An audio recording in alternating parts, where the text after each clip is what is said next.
arrive présentement sur le plateau de Nuit Blanche, qui est une nouvelle dramatique à ICI Télé avec Rosemary Perrault et France Castel. Puis ce qu'il y a de particulier avec cette série-là, c'est que c'est une saga familiale qui se passe sur 2 époques. Donc, dans les années 70 et aujourd'hui. Puis là, tout de suite, on va faire un plongeon, on va retourner 50 ans en arrière.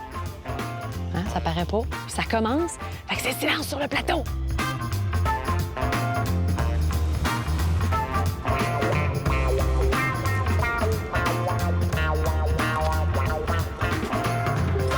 Sébastien, peux-tu nous résumer Nuit Blanche? Je sais que pour un réalisateur, là, faire ça court, ça peut peut-être être difficile, là, mais mettons en quelques mots. Nuit Blanche, c'est l'histoire de Louise Hébert, qui est jouée par Rosemary Perrault, qui, dans les années 70, faisait partie du FLQ avec le grand amour de sa vie, Vincent, qui, lui, est joué par Antoine Pilon. En 2021, c'est France Castel, maintenant, qui joue Loulou Hébert, et elle est maintenant à la tête d'une multinationale de parfums et cosmétiques. Et notre intrigue commence au moment où Loulou reçoit un mystérieux paquet dans lequel il y a une photo et un briquet qui aurait appartenu à Vincent, qu'elle croyait mort depuis des années. C'est vraiment une méga, giga saga familiale sur fond de polar. C'est une intrigue intelligemment ficelée, écrite par Julie Yvon. C'est aussi l'histoire d'une femme sur 50 ans au Québec, l'histoire d'une femme qui vient d'un milieu très humble, une couturière, qui est devenue mannequin puis qui a bâti un immense empire. Puis à la fin de sa vie, elle est vraiment dans le questionnement. Comment elle a pu faire ce cheminement-là, puis est-ce qu'elle a fait les bons choix? Je vous vends pas de punch, elle meurt au début de la série. Et ensuite, ses 3 enfants, Lucas, Marlène et Charlotte, vont avoir à vivre avec cette mort soudaine de leur mère. Et aussi le fait que, dans son testament, elle avait prévu des postes pour eux dans la compagnie. Mon fils, Lucas, aura le droit de toucher ses parts de la compagnie si et seulement si il accepte d'occuper le poste de président-directeur général d'entreprise nocturne conjointement avec sa sœur, Marlène Hébert. Quoi? Et ce testament-là va faire vraiment un bouleversement immense dans la vie de toute la famille Hébert. On appelle ça notre PPP, notre polar pas de police. Okay. Il y a quelque chose de polar dans la série. On va se demander qu'est-ce qui est arrivé à Loulou, pourquoi ce testament-là existe comme ça, qui est derrière, son succès à part elle-même, son fils dont on ignore un peu qui est le père. Okay. J'aime bien l'expression anglaise du page turner. Là, on n'est pas capable de... On veut en avoir un autre épisode et un autre épisode.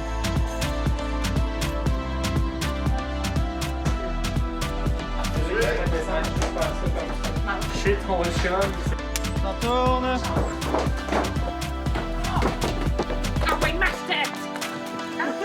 Rosemary, tu joues le personnage de Louise dans Nuit Blanche. Est-ce que tu peux nous le décrire en quelques mots? Louise, c'est une fille fonceuse, téméraire. Elle a des idéaux politiques, puis elle va tout faire pour les défendre.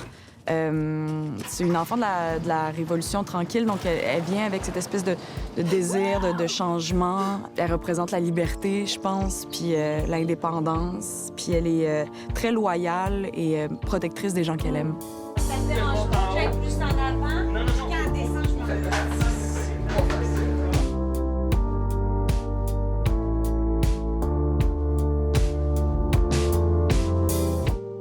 Parlez-moi de votre Loulou dans les années actuelles. Une femme qui a su sacrifier ses rêves, ses idéaux plus politiques, vers elle, vers sa famille. Elle s'est ajustée. Donc, elle a accompli sa liberté à travers sa vie personnelle. Et elle a pris tous les moyens. J'ai parlé avec Rosemary Perrault, puis elle me disait que son personnage était très, très passionné, enflammé même. Est-ce qu'elle s'est calmée un peu? Elle s'est jamais calmée. Elle s'est exprimée ailleurs, autrement. Maintenant, on la retrouve, évidemment, plus tard, à mon âge. Donc, elle a ses enfants qui sont grands, qui font partie de son univers. Elle a plein de secrets, oui. plein de pouvoirs. Mais comment c'est arrivé, ce rôle-là, dans votre vie? Moi, j'ai une bonne bande de vécu. J'ai connu ces époques-là. Je peux m'identifier à beaucoup de choses de ce personnage-là. Donc, je pense que j'étais faite un peu pour ce rôle. Ouais.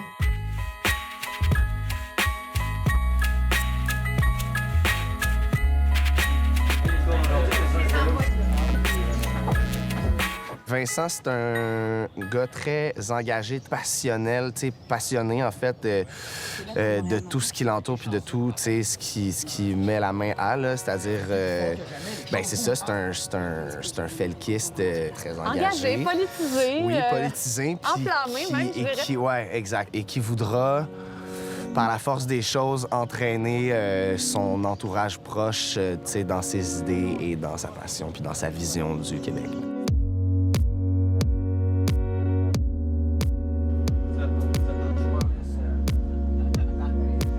Est-ce que c'est compliqué de bâtir une double distribution? Donc, des personnages dans les années 70 qui reviennent en 2020.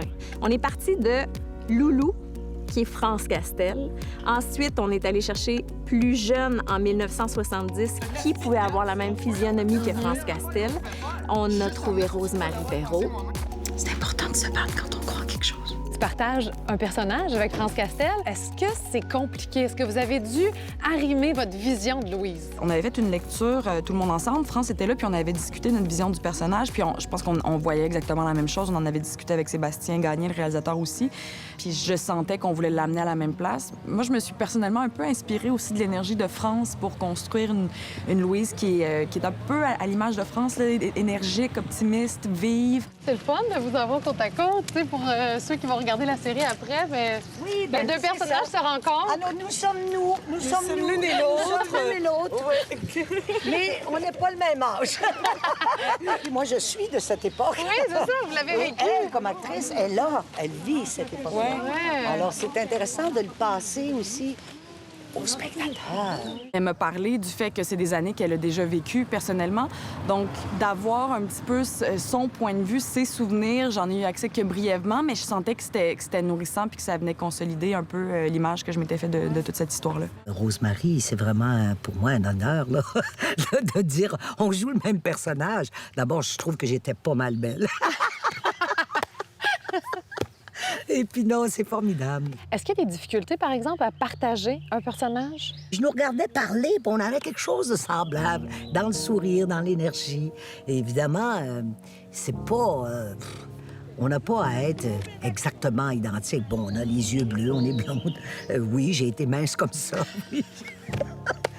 mais je veux dire, le travail n'était pas à ce niveau-là. Je suis all good. En attendant d'avoir une vraie...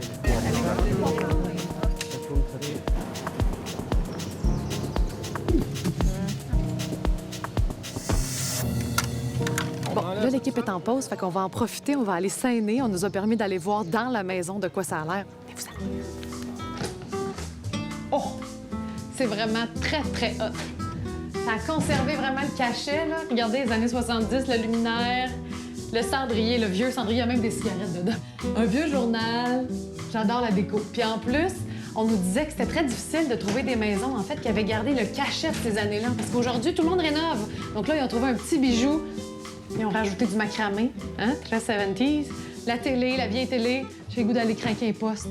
On a 25 de la série qui est tournée en 1970. Puis le reste est dans les années d'aujourd'hui, mais je pense que c'est une histoire qui est remplie de nostalgie. C'est comment de jouer dans les années 70? Tu t'inspires de quoi? Moi, les années 70, c'est vraiment une époque qui me plaît énormément, tant visuellement que par les références musicales, esthétiques. Tu sais, donc, c'est vraiment le fun d'arriver sur un plateau puis d'être projeté complètement dans un autre univers spatio-temporel, là, je dirais. Les chars, les motos, les affaires, les décors, c'est comme très immersif. Là, tu sais, ça, très rapidement, tu rentres dans l'histoire, dans le personnage puis dans les paramètres, là, disons.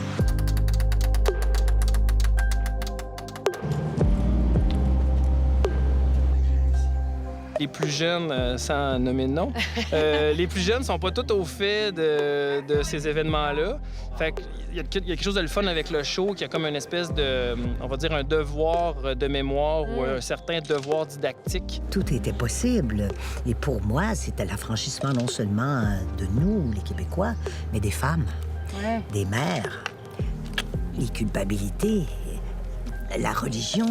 C'est une époque, en fait, qui me touche aussi pour c'est les enjeux du Québec de cette époque-là, de comment on est arrivé au Québec moderne. En fait, je trouve ça vraiment le fun d'avoir à me plonger dans l'histoire de notre pays, en fait. Ouais. OK, ben, il partirait vis-à-vis. On a travaillé toutes les années 70 avec des lentilles, c'est un peu plus technique, là, mais anamorphiques. En fait, c'est les mêmes lentilles qui étaient utilisées par Spielberg dans ses premiers films. Ah. Fait ça nous donne un look and feel, là. C'est pas la même lumière, c'est beaucoup moins diffusé, c'est plus cru, c'est plus dur. Aussi que, ben, on veut s'appuyer sur des images d'archives pour installer le climat socio-économique de l'époque. On est allé chercher des archives pour raconter vraiment avec de vraies images de la tempête du siècle, Femmes d'aujourd'hui, une vieille émission de Radio-Canada avec Aline Desjardins, qui était une grande star à l'époque.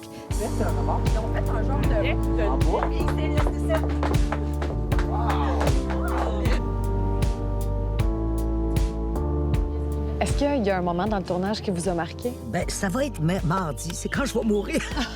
Ah, vous l'avez pas tourné encore? Je suis pas morte. Pas morte encore. Je suis pas encore. Fait que vous finissez sur votre mort. Oui. Mais ça va commencer la série. Ben, Je sais pas si tu vas pouvoir me répondre, mais est-ce que ton personnage, on va le voir dans les années 2020? Je regarde à quel point je peux pas te répondre. OK. Comment se passe Est-ce que oui? Est-ce que peut-être que oui, peut-être que non? On sait pas. C'est la dernière scène de Rose Pache. Tous les jours, on se regarde, là, l'équipe, on se regarde du coin de l'œil, on se dit « My God, on peut pas croire qu'on est en train de faire ça. » On sait qu'on fait quelque chose de spécial, puis on a bien hâte que le monde découvre ce qu'on est en train de leur préparer. Merci Sébastien d'avoir pris le temps de nous parler, c'était super intéressant. J'ai vraiment hâte de voir la série. Je pense que je suis pas la seule. Je te mets trop de pression. J'ai moi-même très hâte de la voir. Merci beaucoup. Merci. Merci.